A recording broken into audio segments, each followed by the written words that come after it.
Bonjour à tous. Bon, avec les moyens du bord, je vais essayer de vous faire découvrir le plus efficacement possible le sinus et la tangente. Alors, pour ça, je vais vous rappeler un petit peu le cosinus, enfin, ce que c'est et comment on s'en sert.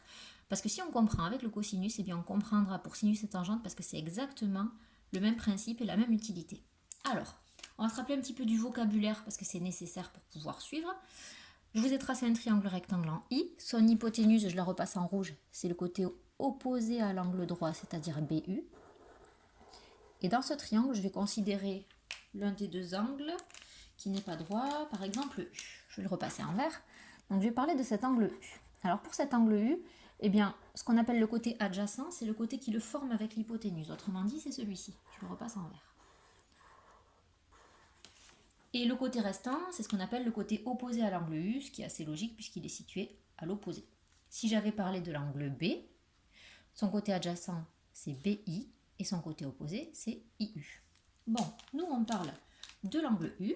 Et donc pour cet angle U, on va rappeler la formule qui nous donne son cosinus. Cosinus de l'angle U, c'est donné par la formule côté adjacent sur hypoténuse. Voilà. Désolée, des fois c'est un peu flou, mais ça se régule rapidement. Du coup, pour notre triangle ici, le côté adjacent, on a dit que c'était IU et l'hypoténuse BU. Voilà. Alors, rappelons-nous à quoi ça sert. Eh bien, ça sert tout simplement, si on a la valeur de l'angle et qu'on a par exemple la longueur IU, eh bien, grâce à cette formule, on va retrouver, et à la calculatrice évidemment, on va retrouver la longueur BU. Inversement, si j'ai l'angle et que j'ai BU, je peux retrouver IU. Et si j'ai les deux longueurs, je vais pouvoir retrouver la mesure de l'angle grâce à la calculatrice et la touche ARCOS, en appuyant généralement, mais ça vous l'avez sur votre leçon, sur seconde puis sur cos.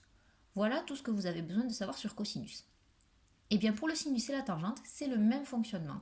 C'est une formule. Je vous donne la formule du sinus. Le sinus de l'angle U, c'est côté opposé sur hypoténuse.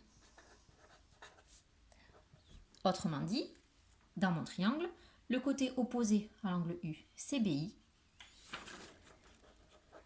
Opposé, BI, sur hypoténuse, donc BU. Et là, vous le comprenez, à quoi ça servira? Eh bien, ça sert, si j'ai la mesure de l'angle U et que j'ai BI, je pourrais retrouver BU. Si j'ai l'angle U et que j'ai BU, je pourrais retrouver BI. Et si j'ai BI et BU, je pourrais retrouver la valeur de l'angle. On a la même chose avec la tangente. Je vous donne sa formule. Tangente de l'angle U, c'est côté opposé sur côté adjacent. C'est-à-dire côté opposé à notre angle U, c'est BI. Côté adjacent,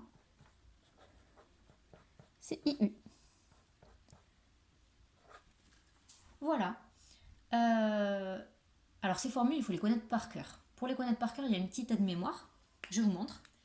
C'est très simple. Je vais prendre la première lettre de chaque mot des formules. Je vous explique. Cosinus, c'est adjacent sur hypoténuse. A sur H. Sinus, je vais mettre un peu comme ça. Sinus S, c'est opposé O sur hypoténuse H. Et tangente T, c'est opposé O sur adjacent A.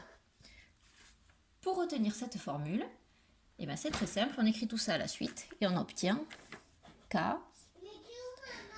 On entend ma fille, je suis désolée. Sotoa.